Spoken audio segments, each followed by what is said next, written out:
We have the winter storm coming. It will be here tonight. The temperature will be about 40 degrees colder than it is now, which is ridiculous because it's cold. So we have my truck loaded up with some straw, and we're gonna go take that to the girls and get them winter-proofed.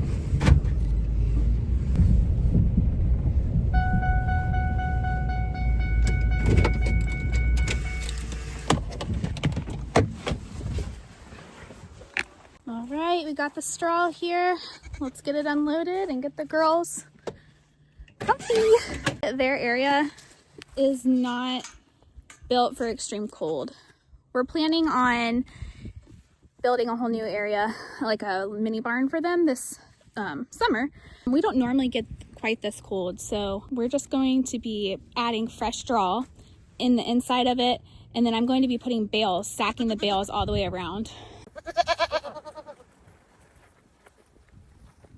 Hey girl. And Norbert. Come on. You guys missed it. She just fainted. Evie tends to faint when you let her out. Not a full faint, but her legs go completely stiff and she turns into a board. Faint are good for you, I guess. So we were fortunate enough to get this hay from my husband's cousin. They have a lot of farmland that's been in the family for years. And they have cows and chickens and stuff, and they always have extra straw, and they've always let us take whatever we need, and it's just amazing, and we feel very blessed and fortunate to have them, especially in situations like this.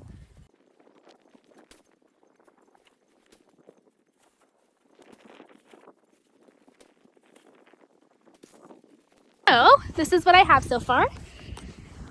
I took the 7 bales that were in the truck. I have 5 of them here. This is the side that the wind comes really, really heavy on. So I have it here, and then I have the 2 bales in the back here. So this is like the really heavy hit part. Hi, babies. So this is Snowball. That's Evie. They're twins. Hi.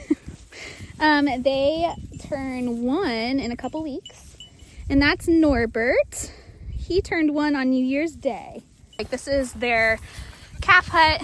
It has hay storage right here, baking soda, which has hay in it right now, needs cleared out. I'm going to be checking their hay and making sure that their hay is filled throughout the day over these next couple days.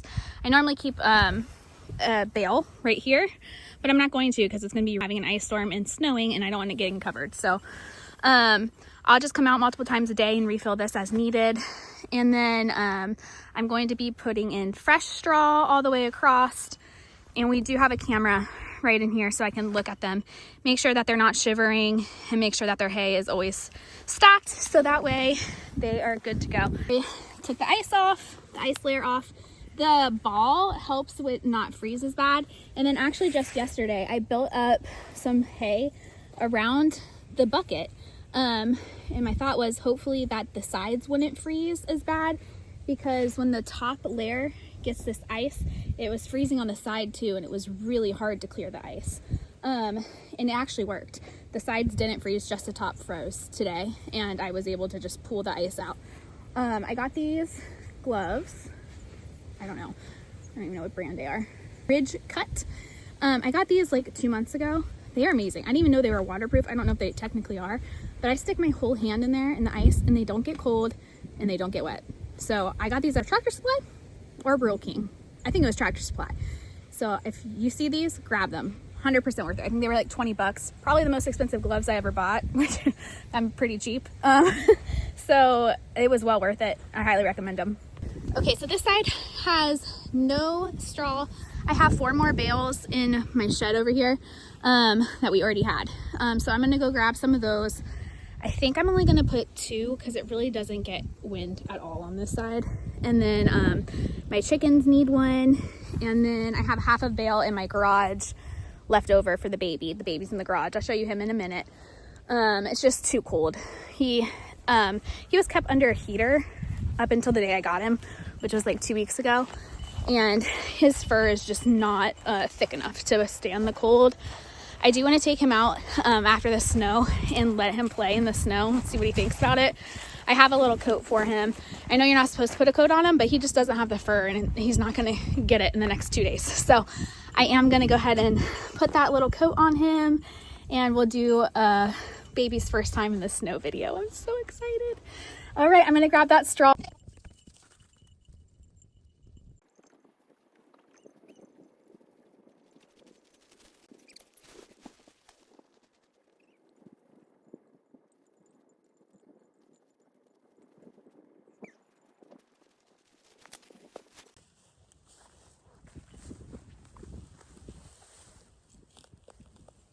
I really feel like that's gonna be good. The wind never comes from that direction, ever. Like, oh, yes. Okay, got one. Nope, be right back. Getting scissors. All right. I'm gonna try to keep it in like flakes and like push it up against the sides.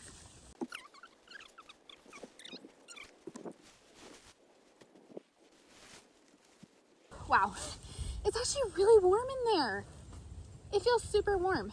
That makes me feel good. That makes me feel a lot better. Like a lot better.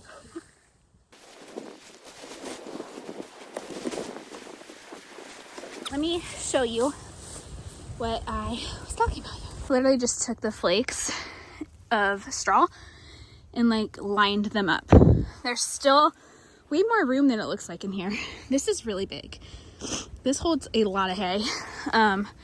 There's still plenty of room for the 3 of them to be snuggled up, and that way they have some extra protection. You can see how deep it is. This bucket is as tall as the bucket, and this is at the low part.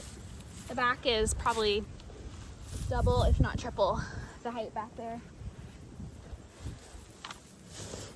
I'm just gonna push some of it up here. String. Kind of create a little bit more of a wind barrier by the entrance. All right, I think that looks pretty good. I built it up a little bit right here. I have the 5 bales right here blocking the heaviest wind area. 2 more bales right here. I added the flakes of the straw around the base and then more straw on the bottom. Their hay is fully stocked. I have another bale over here and here. This side gets no wind, so I'm not too worried about this side, but it is just a little bit more insulation. And then their water's de-iced. And when I was in there, it was actually so warm. So I think they'll be okay. All right, so now I'm gonna put some straw in my chicken coop. Their nesting box has a pretty large gap, so that's our area of weakness. I'm gonna just completely stuff the nesting box so none of that frigid air is coming in and giving them a draft. I just almost went in there. I have to unplug the electric. I do not feel like getting electrocuted. This is so nice. This is like a weather protector. This electric is not it's not solar powered, so it has to be plugged in.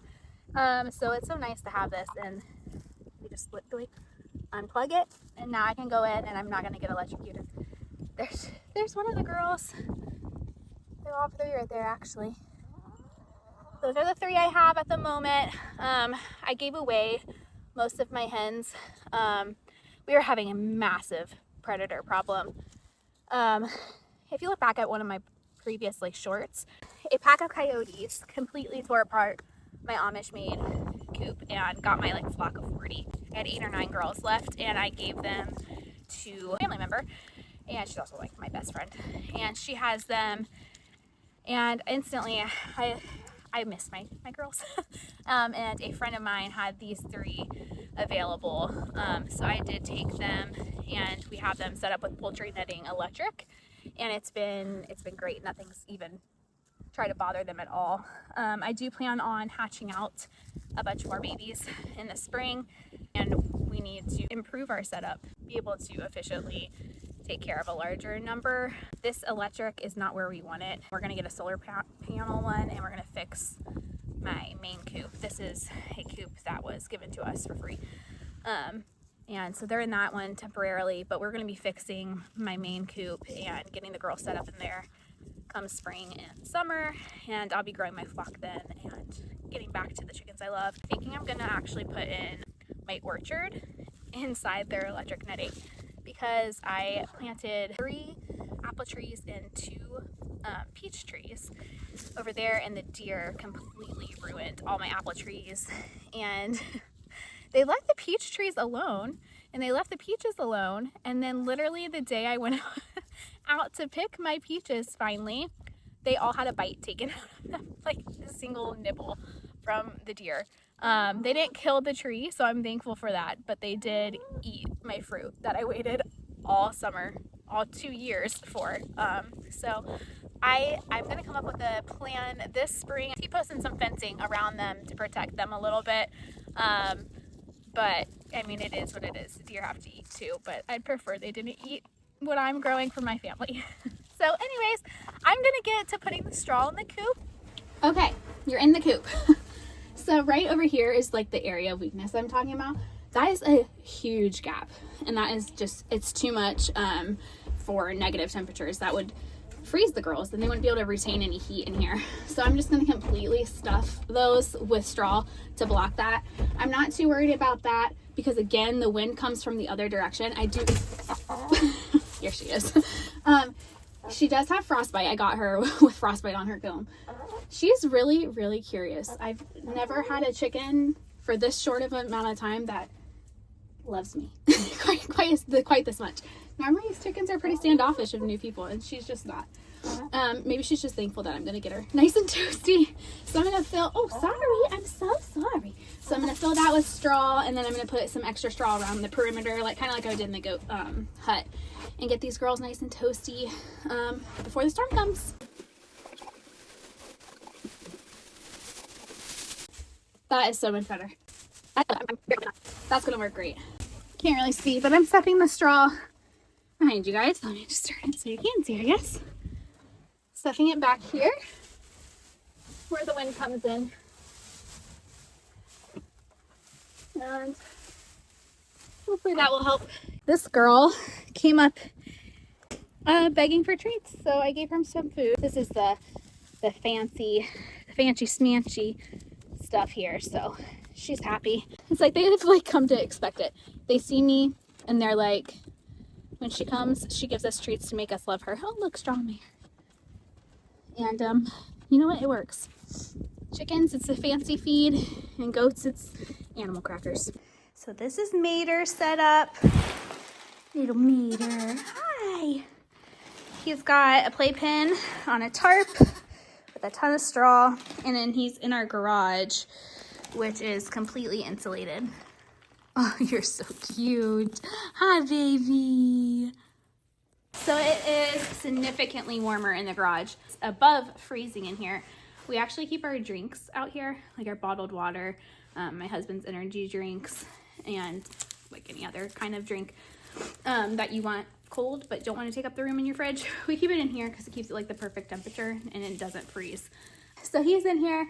This straw is super thick. He has plenty of hay, water, and he's right about 10 weeks old. So he is still getting a little bit of grain.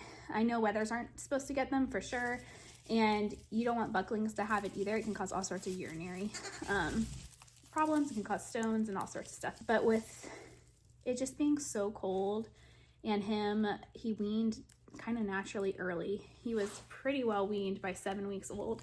I just wanted to keep him on it to get that extra nutrition. Anyways, you guys probably want to see him. So let me grab him. Here he is. This is Mater. Look at him. Oh my goodness. Look at that baby. He's so sweet and cuddly. Moon spotted. His mom was absolutely gorgeous. She was like a chocolate brown. Oh, look at that sweet face. And I'm not even kidding. She looked like a Dalmatian. She was just covered in white moon spots.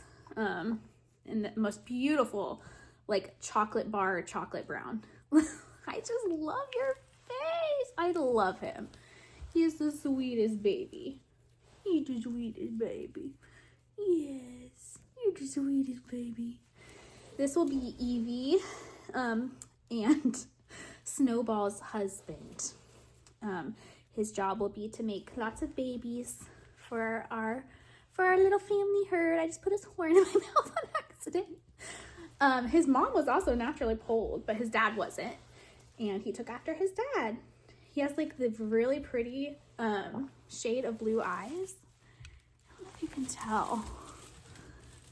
They're like a blue-green. I don't know if you guys saw, I'm sure you did, earlier in the video, there's like this type of pin next to, next to the big goat's pin, and that's where he's been staying on the warmer days, the days that he wouldn't absolutely freeze out there, to get used to the bigger goats.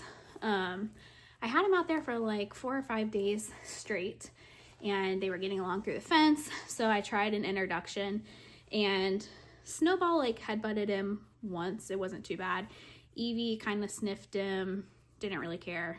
Evie's very laid back and very easygoing, but Norbert was not having it. Norbert was not happy, and he was ramming him really hard, and he got him pinned, and I decided that I was going to just pull him because I wouldn't want him to get hurt.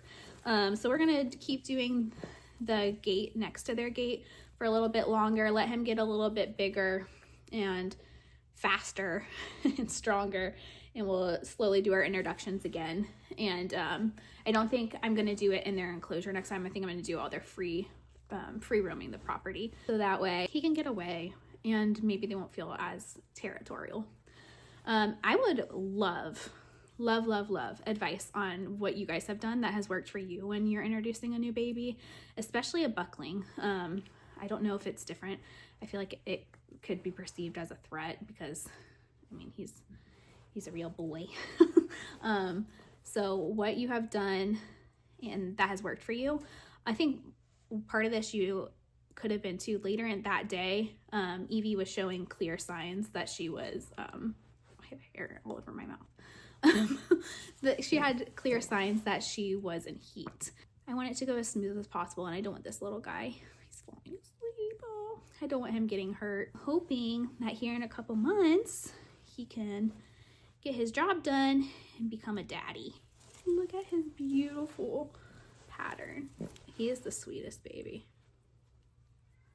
And he's so fat. Like, he is fat. He's getting thicker fur, so I think he is getting to the point where he could probably go outside more, especially on days like today. Like, he probably would have been fine, but just with the big storm coming, I wanted him in here and adjusting to his space. Oh my goodness, does that feel good? I love him so much. I have another question for you that raise goats. When you have a buckling that is super sweet like this, do they tend to stay that way? Like, do you think he'll be a super friendly buck? Or do you think once the hormones take over, he'll, oh, sorry, it's a rude question. Do you think he'll become like a little bit of a turd? Yeah, if you guys would just give me your input on the best ways to introduce him, something I could do to improve introduction with them, to make it go as smooth as possible, as least as little stress as possible for him and everyone else. If you think he'll stay this sweet, or what I can do to make sure he stays this sweet. I just love him. You put so much love and care into these animals, and you want them to be safe, so I welcome all feedback. Please be kind though. Do you feel like they're gonna be fine? I'll update you with what we get. I'm hoping we do get some snow. I want to take Mater out, just be too sweet.